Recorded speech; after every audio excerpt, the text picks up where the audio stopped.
Every year we have birthdays of various people, and every year we make a vow that this year I will not do this or I will not do that.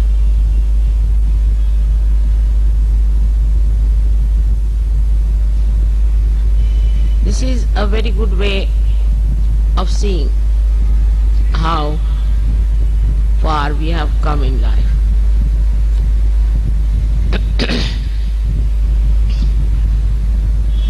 Many people who really have achieved a very great height in their spiritual life did not need a birthday, but every day they felt it's a birthday to start.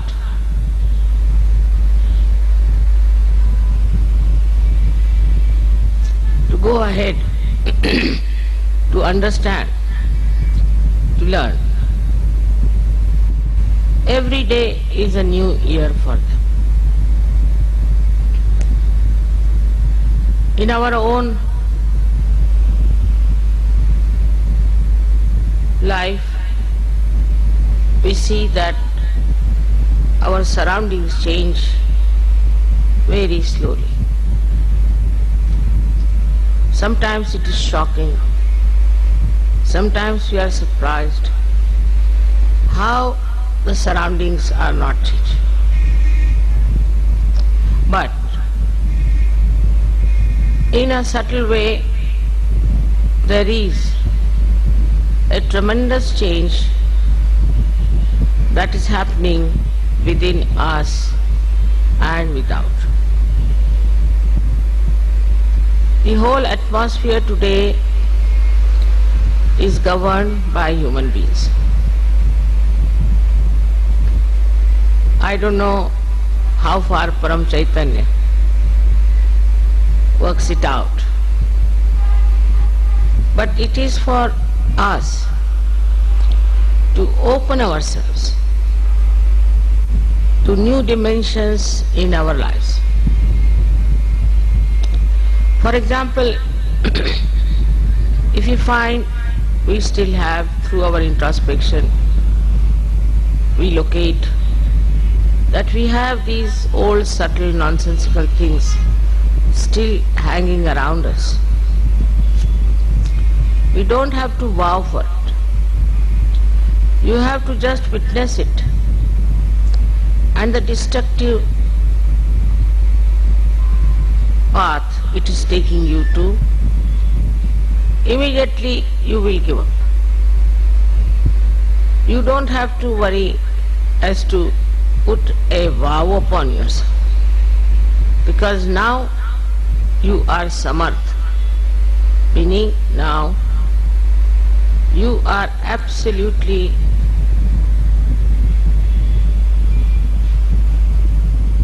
empowered. Whatever you think is wrong, your attention itself on it will slowly, gradually remove the doubts.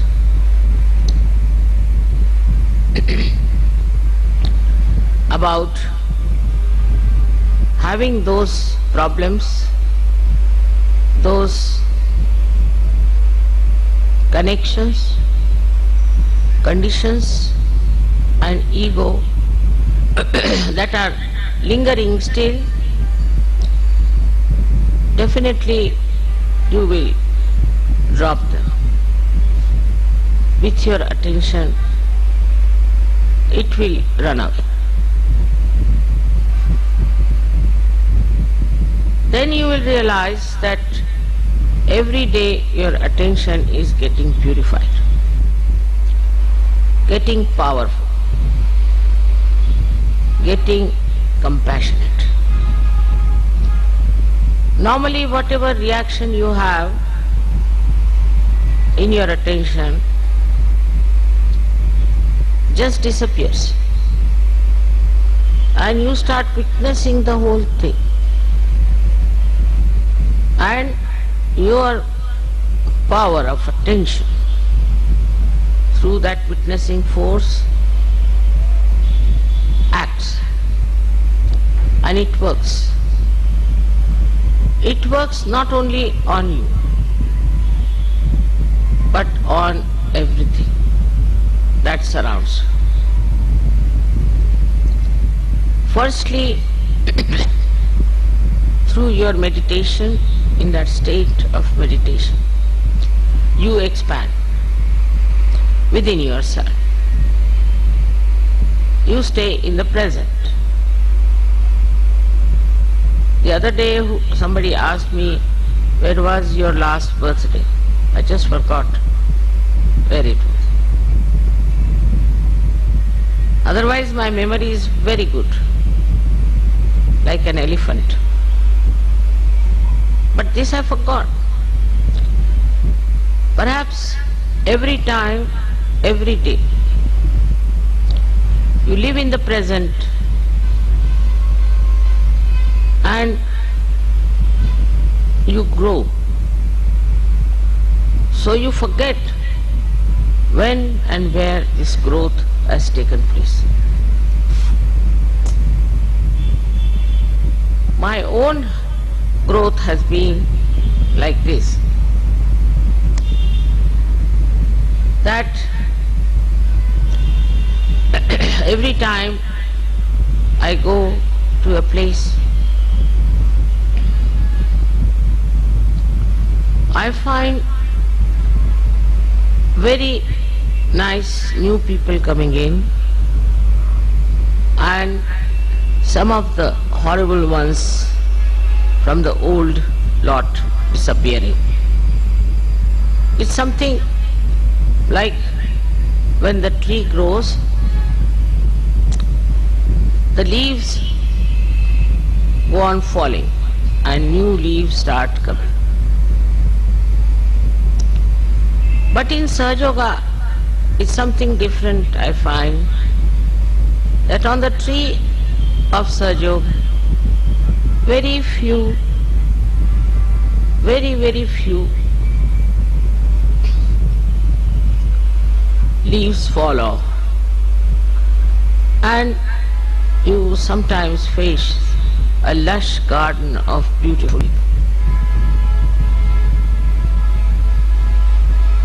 To me,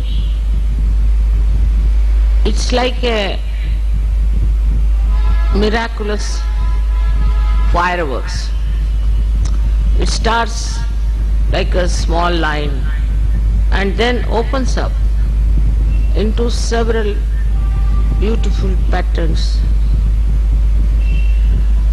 It is impossible to envisage or to visualize what will happen to us, to Sahaja Yoga, and to all of you.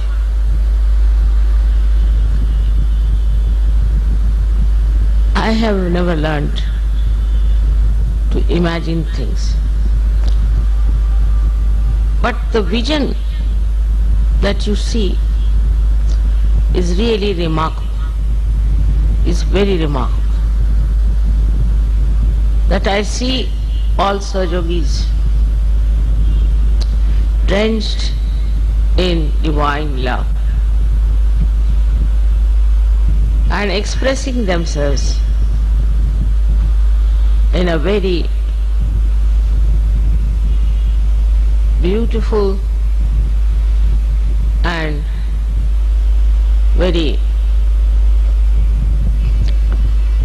deep manner. This when comes in,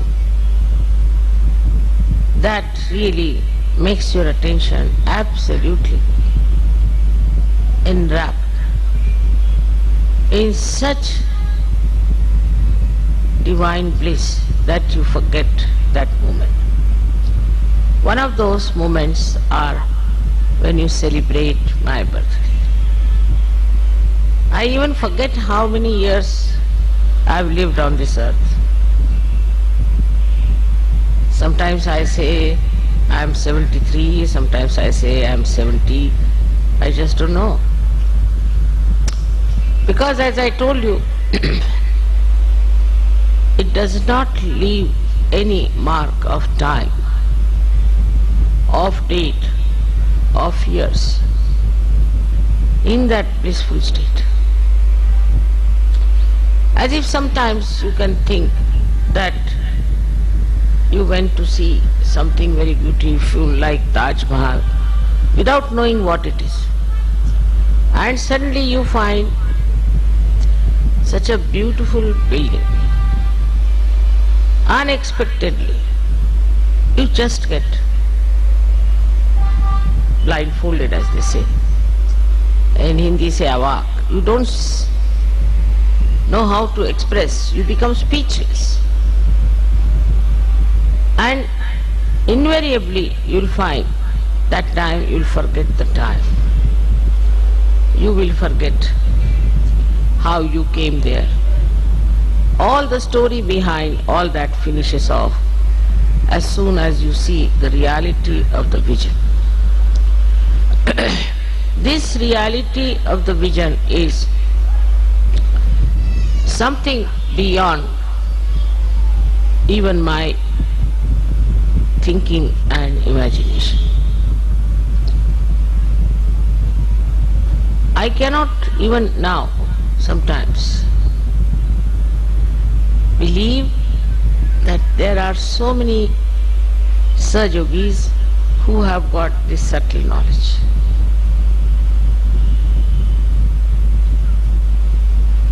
I never knew that there are so many seekers to begin with.